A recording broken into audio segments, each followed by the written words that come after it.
Okay. Right, when sewing your fabric together, make sure that the edges are edge to edge. Use the edge of the foot on the sewing machine in line with the edge of the fabric as your seam allowance. So we're not using 1.5, we're using a 7 millimeters, which is roughly from the needle to the edge of the foot right here. I'm using my finger as a guide as well, and I'm slowly, because this is the curve here, so I'm slowly sewing around this. When I get to a curve which is going the opposite direction, I keep my needle in, lift up the pressure foot, turn my fabric round, put my pressure foot back down again, and continue sewing. The straight edge is quite easy to do. The tricky bit is going to be doing the arm here. So I'm slowly turning my fabric round, lift up my pressure foot. I'm going to put some hands on this, like that. Needle always in before I turn it around. Then I'm going to start sewing again. Now I'm doing the feet. Again, when you're doing a curve, take your time, slow down, turn your fabric round. If you have to, lift up the pressure foot, turn your fabric round.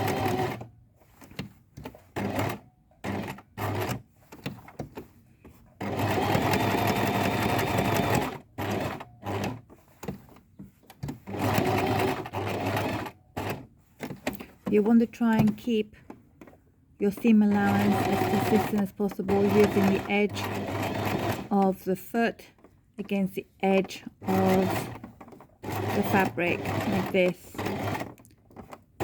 because that way you're not taking up too much fabric. Otherwise what will happen, your doll will be too small. Right, again I'm going to put some arms on this one, trying to line it up.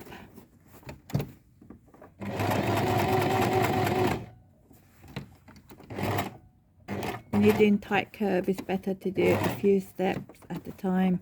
Lift up your pressure foot and then turn it around.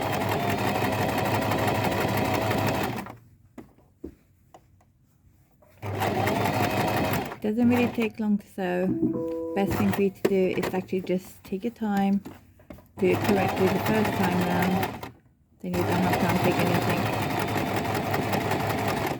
Before you go on the sewing machine, make sure it's threaded up properly and you've got it on the correct setting. So it has to be on the straight stitch, size 3.5 length, so it should look like this. Can you see? That's what your stitching should look like. I'm coming up to the end and I'm going to leave a gap so I can turn it inside out. When I get to the end here, I'm going to use a reverse stitch here. I'm going to push it down, hold it, and do a few stitches back, let it go forward. This will stop my fabric from tearing up and opening up. There's a little cutter here and we're done.